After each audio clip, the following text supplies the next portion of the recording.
지금 우리는 계속해서 교회와 사탄과의 영적 싸움을 보고 있습니다. 저번 주일날 제가 요한계시록 12장에 말씀했는데 그 사탄, 용이라고 하기도 하고 사탄이라고 하기도 마귀라고도 합니다. 뱀이라고 하고. 이건 똑같은 이야기예요. 예, 이 사탄 마귀가 바로 실체가 누구라고요? 루시퍼라고 하는 그 예배 담당하고 찬양을 담당하는 천사장입니다. 근데 그가 교만해가지고 하나님처럼 되고 싶어서 대항하다가 결국에는 하나님의 군대장한 미가엘과 그 사자들에게 쫓겨났다고 그랬습니다. 그래서 하나님과 직접 대항을 하다가 안 되니까 땅에 쫓겨난 거예요. 땅에 쫓겨나서 그럼 사탄이 내가 안 되니까 포기하자 그게 아니고 땅에 쫓겨와서 하나님이 자기 행성으로 만든 최초의 인간을 꼬드겨 가지고 유혹해서 그걸 넘어지게 해가지고 하나님과 대적하게 했습니다. 그래서 여러분요, 바로 누구요? 그 하와를 사용해서 하나님 법을 어기게 만들고 그 멍청한 남자 아담은 그 말을 그대로 먹고 또 먹고 그것으로 끝난 게 아니고 계속 사탄은 계속해서 가인을 유혹하고 그 후손들을 계속 지금도 계속해서 인류들을 유혹하고 넘어지고 좌절되게 합니다. 죄를 짓게 만드는 거예요. 여러분 감옥에 있는 그 사람들 다 사탄의 그 꼴을 빠져가지고 그렇게 빠진 거예요. 그러면 그 사탄이 그런 범죄자들만 하느냐? 아닙니다. 우리 교회도 그래요. 교회도. 지금 내가 교인들을 보고 있어요. 한 분은 완전히 사탄에 붙들려 있는 사람이 있어. 오늘 아침까지 내가 전화를 했는데도 안 받아요. 사탄이 완전히 붙들려 있어요. 교회. 근데 어떤 분은 몸이 아파가지고 못 오는데 사탄에 붙들리지 않으니까 일어나서 오늘 또 왔습니다. 우리 여건사님 왔습니다. 박수로 한번 쳐줘요. 네. 사탄에 붙들려서 신앙생활 못한 사람 참 많습니다. 그런데 그기고만 악한 사람만 건드린 게 아니고 특별히 잘 믿는다고는 우리를 다 겨냥해가지고 계속 붙잡고 있는 거예요. 그렇기 때문에 우리는 대적해야 됩니다. 사탄의 실체를 바로 알아야 됩니다. 그래서 사탄이 뭘 알았다고 했어요? 창세기 3장 15절에 있는 것처럼 메시아가 와가지고 예수가 와서 골통을 깨트리는 걸 알고 뭘 방해했어요? 예수가 태어날 때 태어나지 못하도록 방해했잖아요. 에? 헤롯을 통해서 예수를 죽이려고 했죠. 그러나 실패했죠.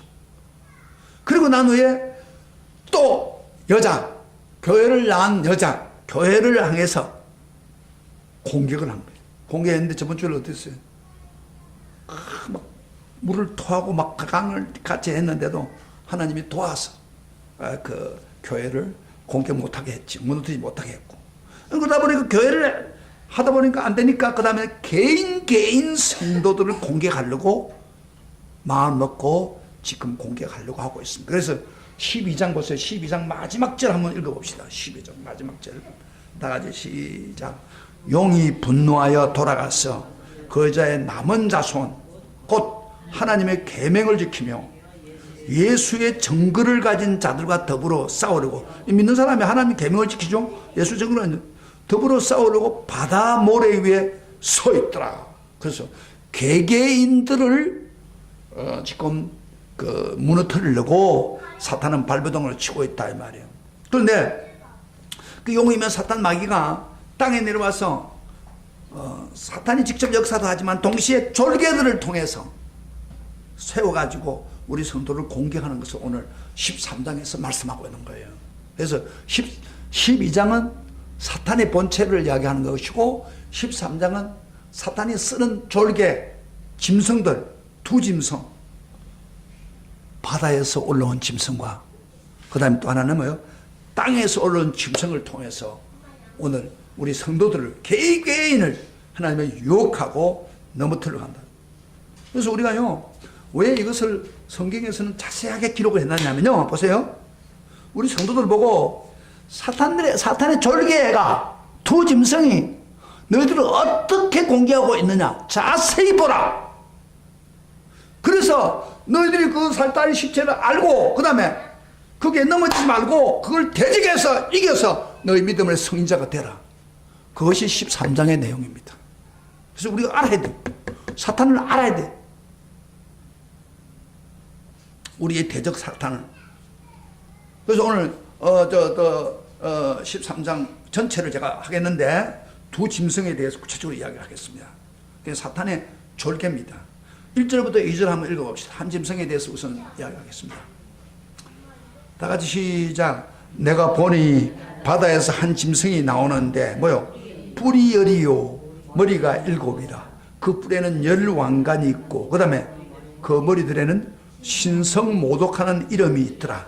내가 본 짐승은 표범과 비슷하고 그 발은 곰의 발 같고 그 입은 사자의 입 같은데 용이 자기의 능력과 보좌와 그 큰 권세를 그에게 주었더라. 이 바다에서 나온 짐승이라고 했습니다. 바다에서 나왔는데 용이 그 사탄이가 용이라는 사탄입니다. 사탄과 마귀가 자기 능력과 보좌는 다스리는 거예요. 큰 권세를 누구에게 줬다고요? 그 바다에서 나온 짐승에게 주었다. 위임시켰다는 거예요.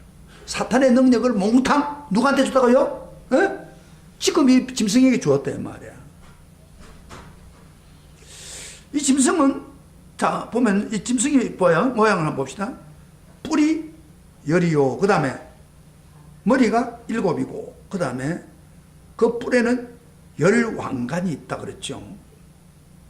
이게 뿔이 10이라는 이게 능력을 말하는 뿔은 능력을 말합니다. 머리 7이고 뿔에는 10왕관이 있다. 그러면서 신성모독하는 이름이 있다. 그런데 이게 잘 보면요. 그 원래 사탄, 루시퍼라는 사탄이 가지고 있는 거하고 어떻게 다른지 한번 봅시다. 사탄은 12장 다시 올라갔어. 12장. 사탄의 모양을 이렇게 이야기합니다. 3절 다 같이 시작. 12장 13절입니다. 시작. 하늘에 또 다른 이적이 보이니 보라 한 큰 붉은 용이 있어. 그 다음에 머리가 7이요. 그 다음에 뿔이 10이라. 그 여러 머리에 7왕관이 있다. 좀 다르죠? 요거하고 한번 차이를 봐봐요. 그러니까 원래 사탄과 루시퍼 사탄과 이 짐승의 차이가 뭐예요? 같은 점도 있고 다른 점이 있죠. 같은 점이 뭐예요? 머리가 7이고 뿔이 10개다. 이거는 같아요. 아 그래 안 그래요? 자 비교를 해봐요. 근데 짐승은 뭐가 달라요? 짐승과 사탄이 다른 점이 짐승은 뭐요? 그 뿔이 머리가 뿔이 7개인데 이 짐승은 사탄은 7개인데 짐승은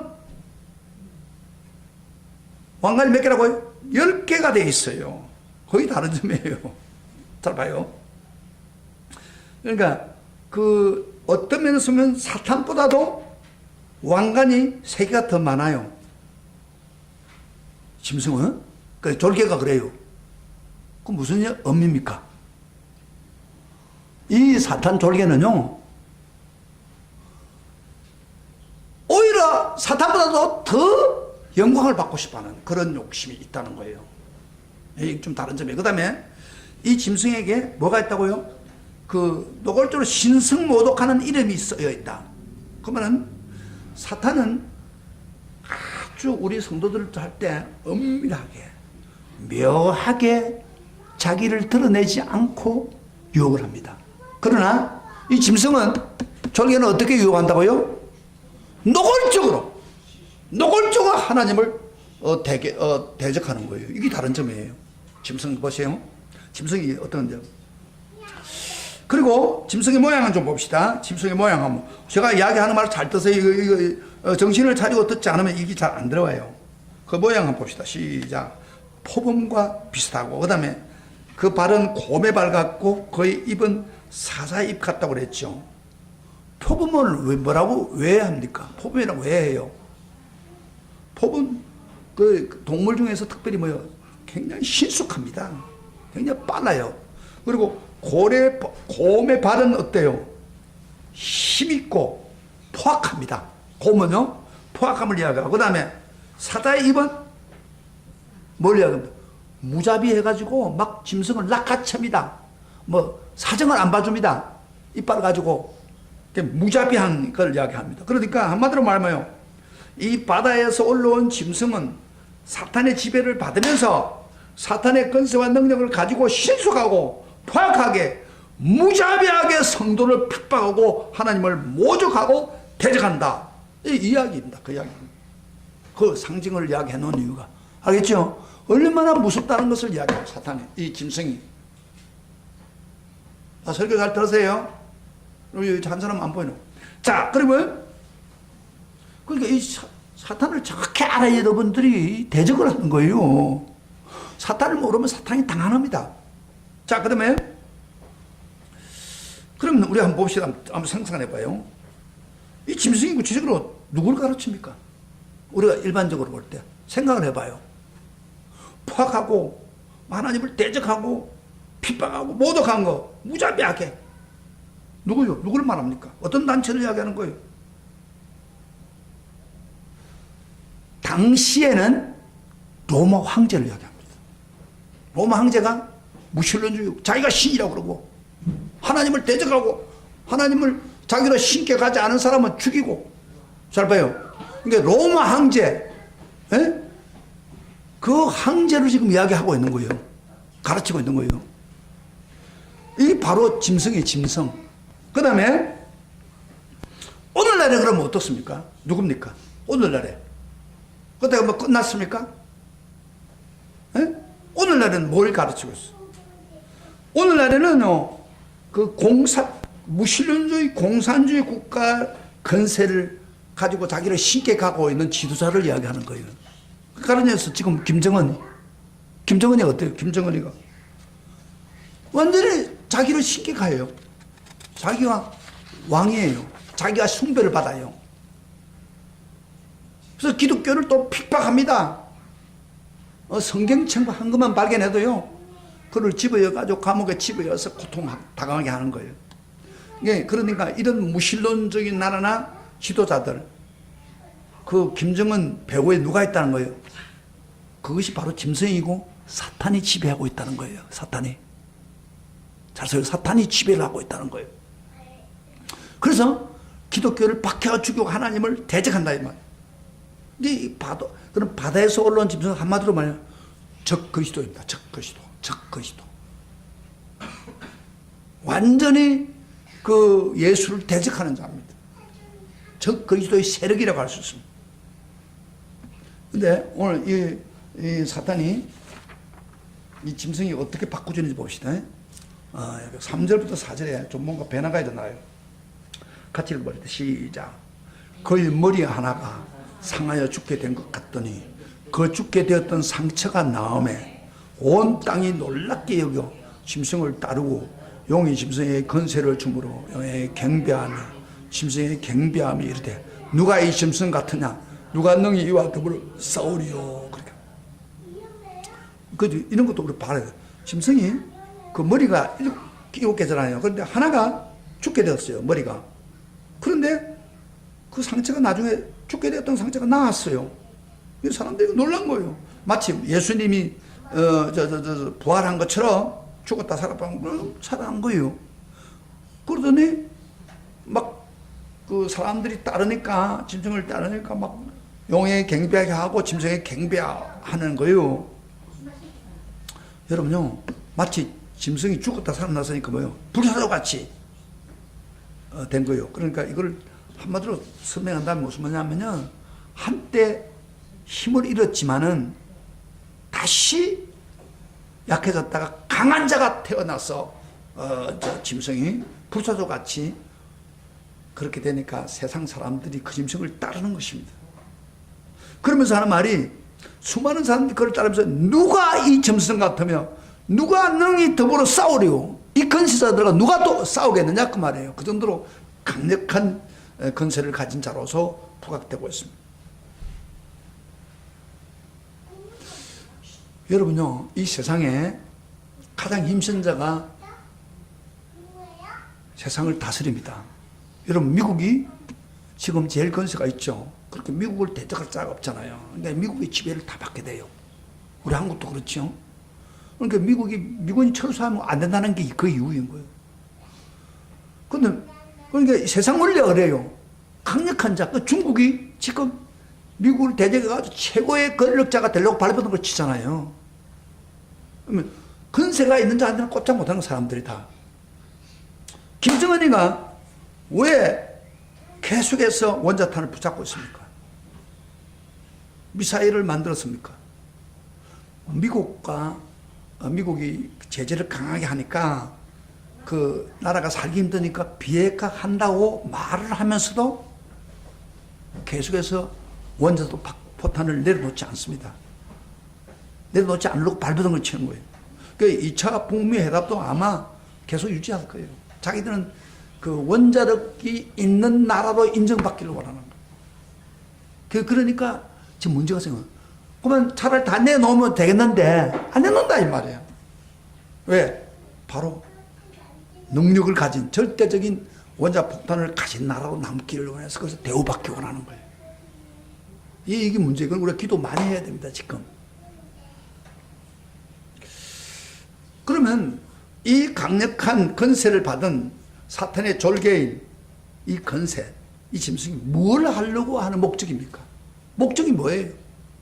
자, 목적을 이야기합니다. 5절부터 7절, 다 같이 5절부터 7절 다 같이 읽어봅시다.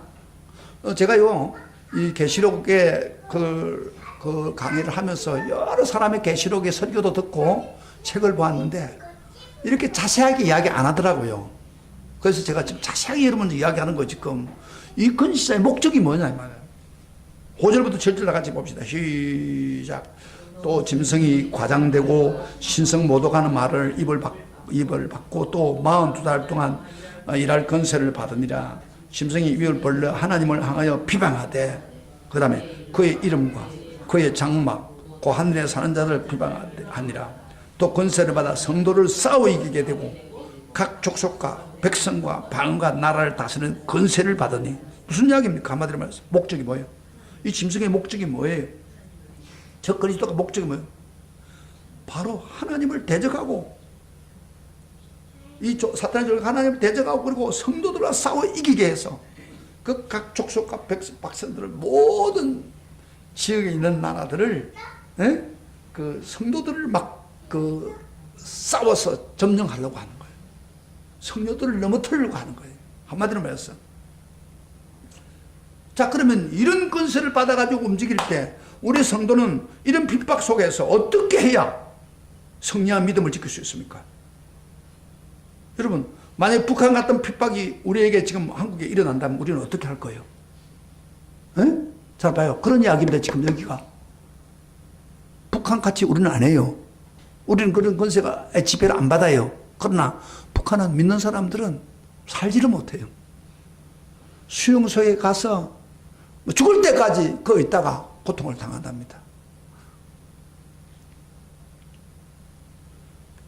그러면 우리 성도는 그러면 승리해야 되잖아요. 이런 건세가 오더라도 짐승이 와서 세력을 가지고 우리를 핍박해도 믿음이 흔들리면 안 되잖아요. 그래서 8절에 보면 8절 한번 읽어보세요. 시작. 죽임당한 어린 양의 생명책에 창세 이후로 이름이 기록되지 못하고 이 땅에 사는 자들은 다 그 짐승에 경배하더라. 짐승에 경배하는 사람들은 말이야. 너무 힘드니까 여기 죽임을 당한 어린 양의 생명책에 기록되지 못한 사람은 다 경배하는 거예요. 그래서 우리 성도들도요, 생명책에 기록한 성도가 돼. 어린 양의 생명책에. 여러분요, 어린 양 생명책 기록, 교회만 다닌다면 생명책 기록을 합니까? 아니요, 절대. 어린 양 생명책 기록이 안 되면요, 짐승의 위협에 견디지 못해가지고 짐승이 나중에 경배하게 되는 거예요. 그래서 바로 여기서 우리는 성도들의 진짜 믿음을 가질 이유가 있습니다. 진짜 믿음을 가진 사람은 절대 경배하지 않습니다. 짐승에게 어떤 일이 있더라도. 그러면 진짜 믿음이 어린 양의 생명에 기록된 성도라고 했는데, 여러분, 어린 양의 생명체에 기록된 성도는 경배하지 않는데 어린 양의 생명체에 기록된 사람은 어떤 믿음을 가진 사람입니까? 오늘 굉장히 중요해요. 어린 양의 생명지에 기록된 성도는 경배하지 않는다 그랬어요. 짐승이 아무리 그렇게 해도. 이거 어렵게 생각할 필요 없어요. 쉽게 생각하세요. 어린 양 예수의 피를 확실히 믿고 섬기어 하나님께 인정받아서 기록된 사람입니다. 이 사람은 이런 사람 아닙니다. 그저 예수의 피를 교리적으로나 이론적으로나 그렇게 알고 믿는 그런 신앙이 아닙니다. 확실하게 어린 양 예수의 피를 마음에 받아들이고 믿고 거듭난 사람. 그러다면 어린 양 생명책에 기록될 수밖에 없는 거예요.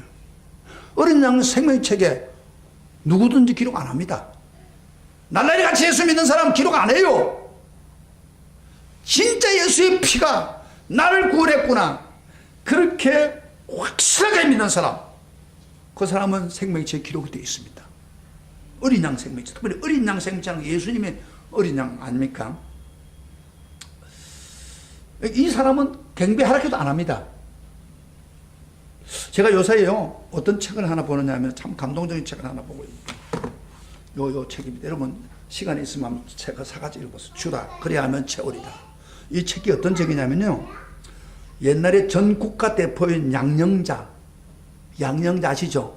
그러니까 이게 몽골 선교사가 돼가지고 15년 동안 사역을 했던 간증책입니다. 굉장히 감동적인 책이에요.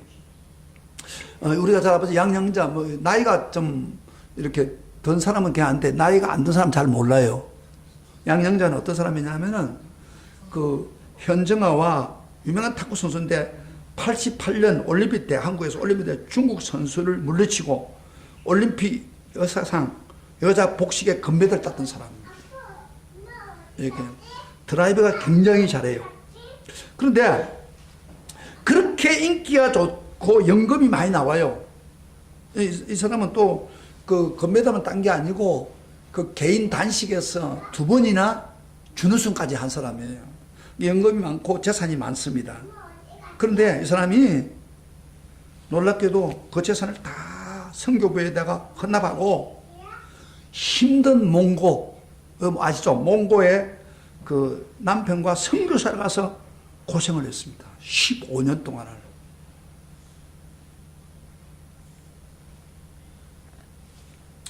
그러면 결정적 이유가 있어요. 어떻게 그렇게 그 자기가 나오는 연금은 다 바쳤어요. 자기가 가지고 있지 않았어요. 빈손 들고 몽고에 가서 15년을, 그 몽고는요 한국보다도 더 못 살기 때문에 너무 힘든답니다.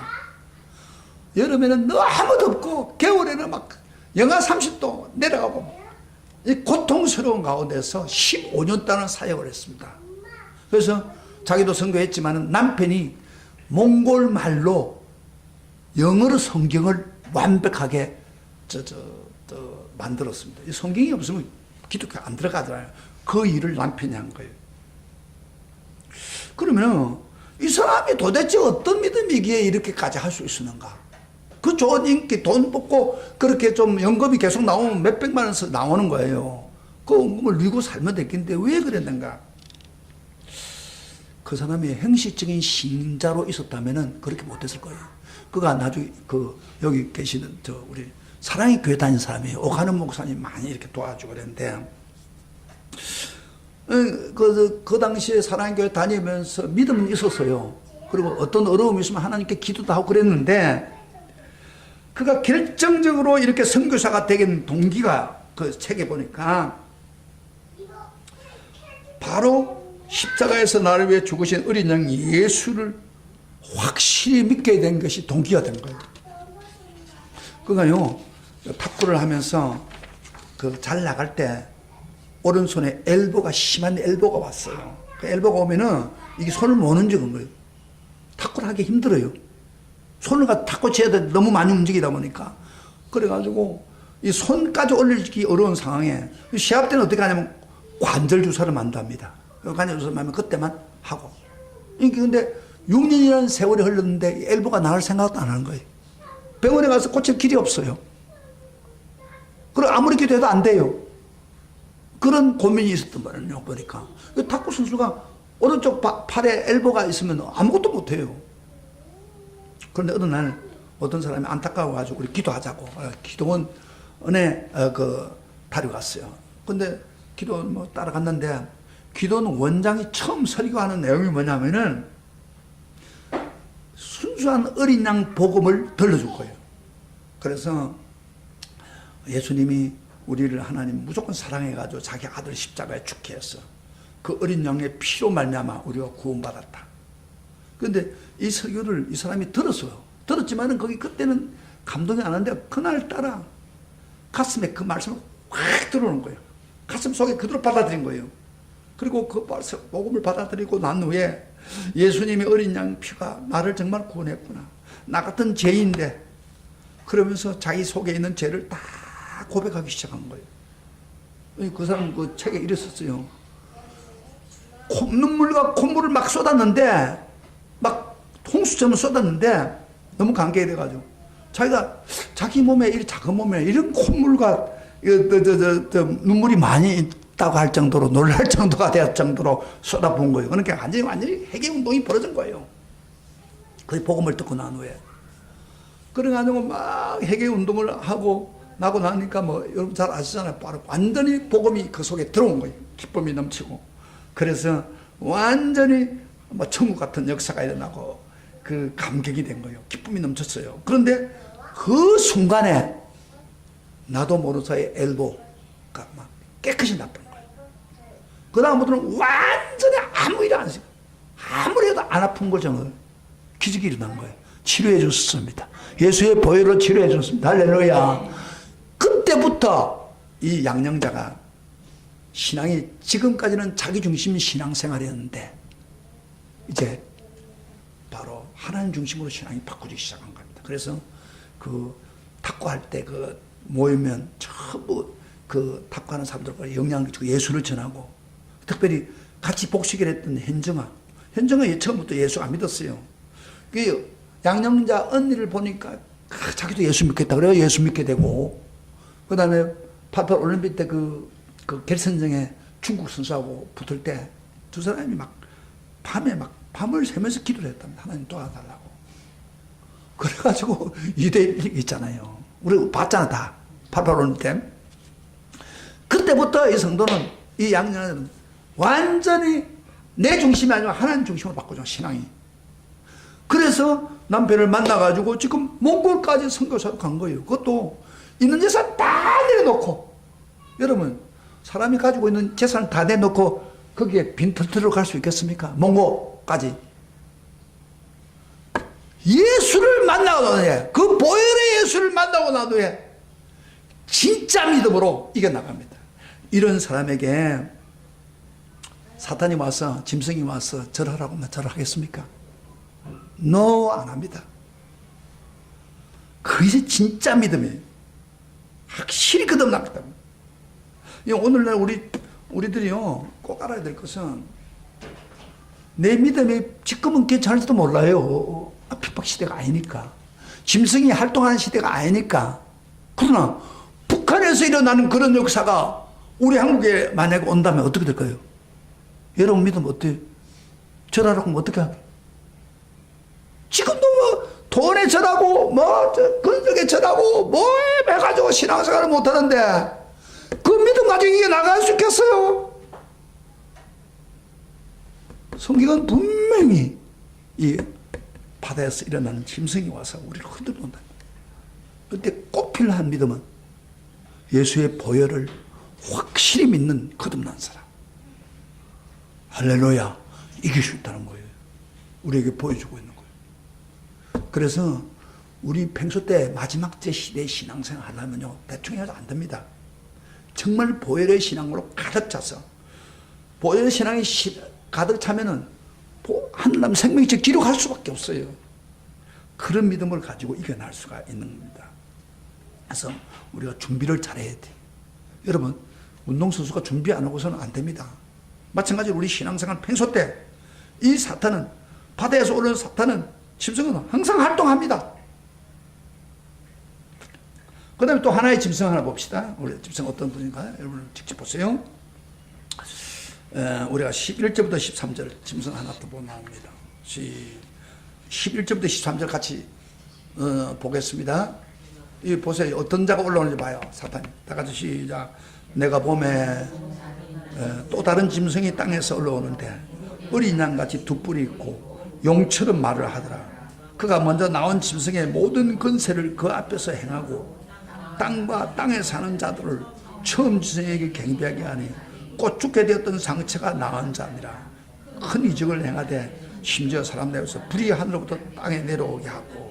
여기 보면요, 이 짐승은 모양이 그 어린 양 같이 두 뿔이 있어요. 그래서 예수님처럼 보이는 거예요. 두 뿔밖에 없어요.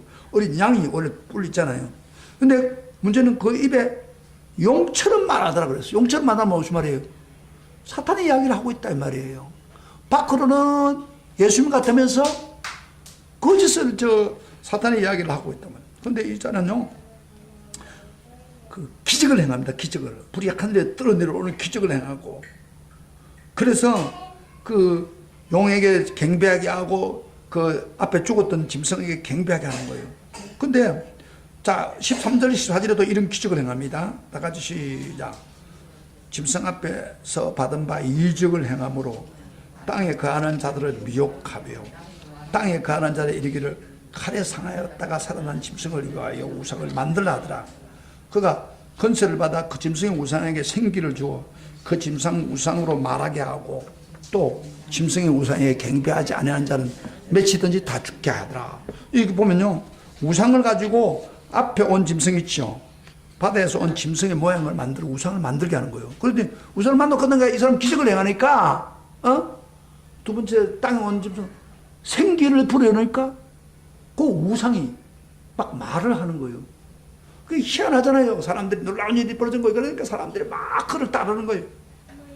그리고 경배하게 되는 거예요. 이건 누구예요?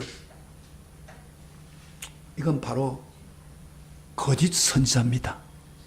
앞에 나타난 건 뭐라 했어요? 바다에서 난 것은 뭐예요? 적 그리스도 세력이에요. 그러나 뒤에 나타난 짐승은 거짓 선지자. 거짓 선자를 행하면서 기적을 통해서 사람을 유혹하고 있습니다. 그래서 이단들도요, 기적을 행합니다. 근데 이 기적이라고 따라가면 안 돼요. 유혹해서 우리 신앙을 바로 못 가게 하는 거예요. 그래서 우리 예수님이요, 마지막 때에 적 그리스도의 세력과 거짓 선자가 나타날 것을 분명히 예언해 놨습니다. 우리 한번 찾아봐요. 마가복음 13장 21절. 분명히 예수님이 예언해 놨어요. 마지막 때가 되면 어떤 일이 벌어졌냐? 직접 이야기해서. 마가복음 13장 21절. 우리의 경고를 해놨습니다. 다 같이 마지막 때 어떤 일? 13장 21절부터 23절 다 같이 찾으면 읽겠습니다. 소리를 내서 읽겠습니다. 시작. 그때에 어떤 사람이 너에게 말하되 보라, 그리스도가 여기 있다. 보라, 저기 있다 하여도 믿지 말라. 이게 뭐 적그리스도입니다. 거짓 그리스도와 거짓 선지자가 일어나서, 선지자도 일어난다고 했죠. 이적과 기사를 행하여 할 수만 있다면 택한 사람을 미혹하리라. 여기에요. 마지막 때 예수님이 두 가지를 한다. 거짓 그리스도는 적 그리스도를 말하고, 그 다음에 거짓 선자들이 일어난다고 그랬어요. 이 기적과 행해서 미혹한다고 그랬어요. 오늘날 이단 사상을 가진 거짓 선자들이 얼마나 많습니까? 여러분, 우리나라만 해도요, 이단 연구하는 사람들이 그런 이야기 하더라고요. 내가 예수다 하면서 유혹하는 이단들을 100개 이상이 된답니다. 파가. 이단들만 해도 내가 예수다, 내가 동방에 감람나무다 이런 식으로 해가지고 유혹하는데, 신천지도 그렇고 막 거의 대부분의 이단들이 그래요. 현실적으로 나타난 거 지금요. 근데 거기에 빠져가지고 넘어지는 사람 얼마나, 우리 교회도요, 이렇게 온 지 얼마 안 됐는데 어떤 성도 하나가 잘 믿는 사람인데, 어떻게 해가지고, 거기 빠져가지고 말이죠. 아무리 설득해도 안 되더라고요. 그래서 아주 이단에 붙는 그런 시대가 됐다 이 말이에요. 그 다음에 근데 이 땅에 올라온 거짓 선지자가 뭘 하느냐 한번 봅시다. 우선 그것부터 봅시다. 16절부터 18절 다 같이 소리를 내서 읽어보세요. 뭘 하는가. 저 설교 안 듣는 사람들, 사탄이 역사를 따라가는 사람들이에요. 이 사탄이 줄 알자니까. 자, 16절부터 18절 다 같이 시작. 자, 같이 읽어보시다. 시작. 그가 모든 자, 곧 작은 자나 큰 자나 부자나 가난한 자나 자유인한 종들에게 모든 성도들에게 모든 사람들에게 말이에요. 그 오른손에 나 이마에 표를 받게 하고 누구든지 표를 가진 자 외에는 매매를 못하게 해요. 장사를 못하게 해요. 서로 매매. 이 표는 곧 짐승의 이름이나 그 이름의 수라. 지혜가 여기 있으니 총명한 자는 그 수를 세어보라. 그것은 뭐요? 사람의 수니 그의 수는 666이라. 그 이마하고 오른손에다가 660 표시를 해가지고 그 표시가 없는 자는 뭐요? 매매. 여러분 우리가 이 세상사는데 매매 안 하면 살 수 있습니까? 없습니까? 음식도 다 쌀도 사야 되고 뭐 먹을 거 다 사잖아요. 에? 상업적인 일을 못하게 하면은 못 살아요. 도시 사람은 특별히 더. 그렇게 해서 유해벌을 가하는 거예요. 그런데 그 짐승의 수가 666. 여러분요, 기독교인이 아니고 불신자들도 666이라는 말을 많은 사람들이 이야기하고 있습니다. 그래서 여러분 인터넷 딱 들어가 보면요, 660에 대해서 한번 쳐보세요. 얼마나 많은 반론이 맞는지 몰라요. 성경이 660이 나타난다. 그러냐? 그래서 어떤 사람들은 제가 660에 대해서 좀 설명해 드릴게요. 짐승의 숫자인데 이것을 어떤 사람은 바코드 숫자다. 바코드 숫자로 하기도 하고 어떤 사람은 아니다. 베리칩이다. 베리칩이 숫자다. 그렇게 말. 베리칩이란 게 뭐냐, 어디서 나오냐고 내가 알아보니까 미국에서 그 국민의료법을 통과하면서 2017년 그러니까 2년 전이죠. 시행했는데 이것은 이 베리칩이 뭐냐면 이것은 아주 작은 쌀만한 쌀 크기만큼 작은 반도칩인데 이게 사람 몸에 심는다는 거예요. 심어가지고 그 고유한 생체 정보를 심는데 뭘 보냐면 그 사람의 신원이라든지 그 다음 보험 정보, 병의 이력 이런 것들을 이렇게 심어 놓는단 말이에요. 그러면 이게 정보에서 그 인터넷에 들어가면 그거 다 알게 되는 거죠. 그런데 이 칩이 들어있는 정보가 666 시스템으로 되어 있답니다. 그래서 어떤 사람들은 이 생체 칩이 바로 짐승의 수 660이다. 성경에 있는 이야기다. 그렇게 주장하는 거예요. 그래서 베리칩 박지 말자. 근데 그렇게 주장하는 거예요. 근데 지금 이 660 그거 아니에요. 그건 잘 몰라서 하는 이야기예요. 그런 소리 욕 당하지 마세요. 이 666자는 결국 상징적인 숫자입니다. 6은 6 숫자는 여러분 완전 숫자는 7번이에요. 7자. 성경에 7 많잖아요. 완전하다 그러는데 7의 1자가 모자랍니다. 그래서 어떤 면에서 좀 불완전한 인간 숫자. 그게 그 인본주의적인 숫자입니다. 662. 그런데 문제는 이 불완전한 숫자가 완전한 것처럼 기만해가지고 하나님 자리에 오르는 짐승의 교만한 숫자입니다. 그러면 이 숫자에 포함되어 있는가 안 되는가를 어떻게 확실히 알 수 있습니까? 기준이. 베리칩과 뭐 그런 거 상관없고 바코드 그런 거 상관없고 여기 뭘 요구하고 있는 거예요? 짐승의 경배하든지 하나님께 경배하는 두 가지밖에 없습니다. 그래서요 우리가 바로 하나님께 온전히 경배하느냐 우상에 경배하느냐를 보면은 그가 지금 606에 속하는지 아닌지를 알 수가 있는 거예요. 그런데 이런 그 하나님에 속한 사람은 어려운 상황에서 하나님만 경배하지 경배하는 사람은 성령의 인침을 받은 사람이에요. 그러나 우상에 경배하는 사람은 606 짐승의 수에 참여하는 사람입니다. 그 짐승의 표를 받고 짐승에 경배하면 바로 그가 666의 그 숫자가 눈에 안 보인다 하더라도 그 짐승의 수에 참여하는 사람입니다. 그런데 무슨 606 짐승의 수에 참여하면 어떤 일이 벌어졌냐? 무서운 재앙이 있습니다. 자, 한번 성경 찾아보시다. 요한계시록 한 장을 더 넘겨보세요. 14장. 그 다음 주에 설명할 건데 한번 찾아보세요. 666을 참여하고 그 숫자를 받아가지고 따라가면 짐승을 따르면 어떤 일이 벌어졌나? 14장 9절부터 12절까지입니다. 다 같이 시작.